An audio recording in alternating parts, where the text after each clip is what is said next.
Debt is one of those things that feels manageable until it isn't. You make the minimum payments every month. You feel like you're doing the right thing. And then you look at your balance after 2 years and realize it's barely moved. That's not an accident. That's by design. Today I'm going to show you exactly how debt works against you, the 2 proven strategies to eliminate it, and the specific steps to take this week to start getting out. Not in 10 years. Significantly faster than you think is possible right now. Let's start with the math that nobody shows you. Say you have a credit card balance of $5,000 at 20% interest. The minimum payment is around $100 per month. If you pay only the minimum every month, it takes you over 6 years to pay off that debt, and you pay almost $3,000 in interest on top of the original $5,000. You borrowed $5,000 and paid back nearly $8,000. That's what minimum payments are designed to do. Keep you paying as long as possible so the bank collects as much interest as possible. The minimum payment is not a path out of debt. It's a path to staying in debt indefinitely. Now here's the flip side. If instead of $100 per month you pay $200 per month on that same $5,000 balance, you pay it off in under 2.5 years and pay about half the interest. Double the payment, cut the time and the interest cost by more than half. That's how powerful increasing your payment is, even modestly. This is why the strategy matters. And there are 2 main strategies. Strategy 1 is called the avalanche method, also known as the debt avalanche or the mathematically optimal method. Here's how it works. You list all your debts, every credit card, every loan, every balance. You order them from highest interest rate to lowest. You make minimum payments on everything. Then you take every extra dollar you can find and throw it at the debt with the highest interest rate first.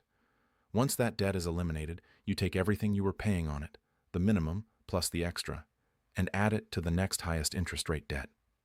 Your payments keep growing as each debt disappears. This is called the avalanche because the momentum builds as you go. The avalanche method saves you the most money. Mathematically, attacking the highest interest rate debt first minimizes the total interest you pay over time. If you have one debt at 24% and another at 12%, every dollar you put toward the 24% debt saves you twice as much in interest as a dollar toward the 12% debt. For people who are motivated by numbers and can stay disciplined without immediate visible wins, the avalanche method is the superior choice. Strategy 2 is called the snowball method. Popularized by financial author Dave Ramsey, here's how it works.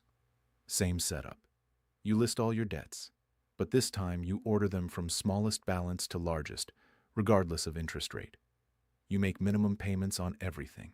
Then you attack the smallest balance first, with every extra dollar you have. When that smallest debt is gone, you take everything you were paying on it and roll it into the next smallest debt. The payments snowball as each debt disappears. The snowball method is not mathematically optimal. You will likely pay more total interest compared to the avalanche method, but here's why it works for a lot of people. Psychology. Paying off a debt completely, seeing a zero balance, getting a win, that feeling is powerful. It builds momentum. It proves to yourself that you can do this. And for many people, that psychological reinforcement is what keeps them on track when the process gets hard. Research on debt repayment behavior actually shows that many people are more successful sticking to the snowball method even though they pay more interest because they don't give up midway through. So which one should you use? If you're highly disciplined and motivated by data, use the avalanche. You'll pay less interest. If you've tried to pay off debt before and quit, or if you need visible wins to stay motivated, use the snowball. Paying less interest means nothing if you give up 6 months in. Either method works dramatically better than paying minimums. The best method is the one you'll actually stick to. Now let's talk about the fuel that makes either strategy work. Finding extra money to accelerate your payments. There are only 2 ways to find extra money. Spend less or earn more. Both matter and both have limits. On the spending side, start with a real audit. Not what you think you spend. What you actually spend. Pull 2 months of bank and credit card statements. Categorize every transaction. Most people are genuinely surprised by what they find. The biggest categories to look at are subscriptions, food, and entertainment. Subscriptions first. The average household pays for multiple subscriptions they use infrequently. Streaming services they forget to cancel. Gym memberships they stopped using, app subscriptions running quietly in the background. Go through every recurring charge. Cancel everything that isn't getting regular use. This is often $100 to $200 per month that requires no lifestyle change. You weren't using those things anyway. Food spending is usually the largest discretionary category. Restaurants, delivery apps, and convenience food typically cost 3 to 5 times more than cooking at home. You don't have to eliminate eating out entirely, but reducing delivery app usage from 4 times a week to once a week can free up $300 to $500 per month in many households. Entertainment and impulse purchases. These are harder to address because they're often emotional spending, but even small changes compound. $20 less per week is over $1,000 per year. Now the other side, earning more. A side income, even temporary, is one of the most powerful tools for eliminating debt fast. The math is simple. Every extra $100 you earn and put toward debt is $100 less of debt, charging you 20% interest. Options depend on your skills and time. Freelancing in your professional area, selling things you own but don't need, part-time work for a period, gig economy work if it fits your schedule. The key framing is temporary. You don't have to do this forever. You're doing it for 12 or 18 or 24 months to eliminate debt that would otherwise take 6 years. The short-term sacrifice has a defined end date and a dramatic payoff. Now let's talk about the debt types that require different approaches. Credit card debt is the most urgent because it carries the highest interest rates. 20 to 25% is common. Some store cards go higher.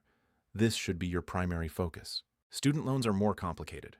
Federal student loans have income-driven repayment options, potential forgiveness programs, and interest rates typically much lower than credit cards. Private student loans are less flexible. In general, high-interest credit card debt takes priority over lower-interest student loans. Auto loans typically carry interest rates between 5 and 15% depending on your credit score and when you took the loan. These are usually lower priority than credit cards, but higher priority than very low-interest debts. Medical debt is often negotiable in ways other debt is not. Hospitals frequently offer financial hardship programs, interest-free payment plans, or significant discounts for lump sum payments. Before paying medical debt at face value, call the billing department and ask what options are available. Many people are surprised by what's possible. Mortgage debt is almost always the lowest priority because it typically carries the lowest interest rate and has significant tax implications. Focus on consumer debt first. Now let me talk about 2 tools that can accelerate your debt payoff significantly if used correctly. Balance transfers. Many credit cards offer 0% interest for an introductory period, typically 12 to 21 months, on balances transferred from other cards. If you have a high-interest credit card balance and you can qualify for a balance transfer card, you can move that balance to 0% interest and every payment goes directly to principal instead of being partially consumed by interest.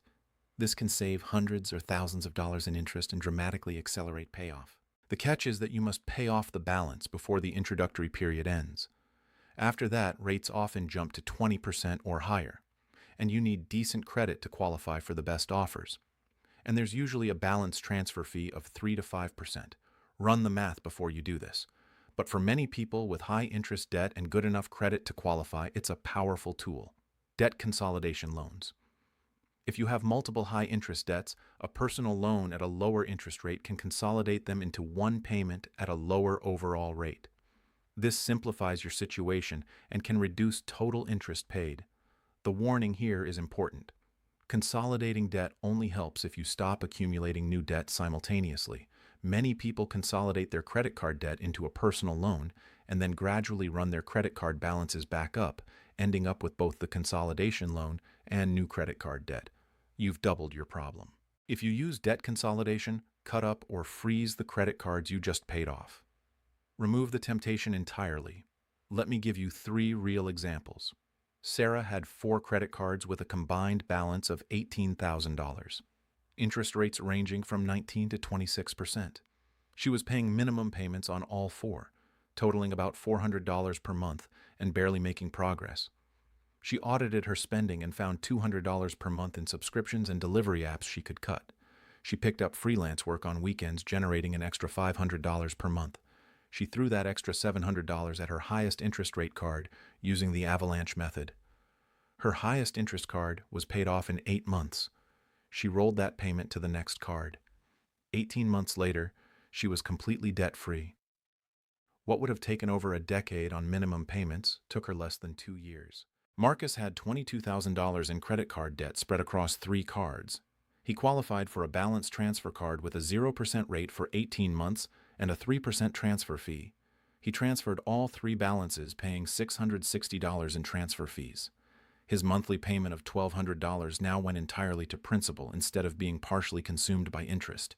He paid off the entire balance in 18 months and saved over $4,000 in interest compared to keeping the balances on his original cards. Jennifer had $12,000 in student loans at 6% and $8,000 in credit card debt at 22%. She used the avalanche method and attacked the credit card debt first, ignoring the larger student loan balance because the interest rate was so much lower. She eliminated the credit card debt in 14 months, then turned her full payment toward the student loans, total debt-free in under 3 years. Here's what these examples have in common. All 3 had a specific plan. All 3 found extra money somewhere, and all 3 committed to not adding new debt while paying off old debt. That last part is as important as the strategy itself. Now here's what I want you to do this week. Day 1. List every debt you have, balance, interest rate, minimum payment. Write it all down in one place. You cannot fix what you haven't measured. Day 2. Pull 2 months of bank statements. Find the subscriptions you can cancel and the spending categories you can cut. Be honest. Day 3. Decide whether to use avalanche or snowball based on your personality and what will keep you motivated. Day 4. Calculate your first target, the specific debt you're going after first. Calculate exactly how long it will take at your current extra payment rate. Day 5. Set up automatic payments above the minimum on your target debt. Even an extra $50 per month matters. Automate it so it happens without requiring a decision every month. The goal is not just to pay off debt. The goal is to build the habit and the system so that once you're debt-free, you stay debt-free. Debt is not a character flaw, it's a math problem, and math problems have solutions. The only requirement is a plan and the discipline to follow it. Both of those things are completely within your control. Understand the problem, build the plan, follow the plan, get your life back. Thanks for watching.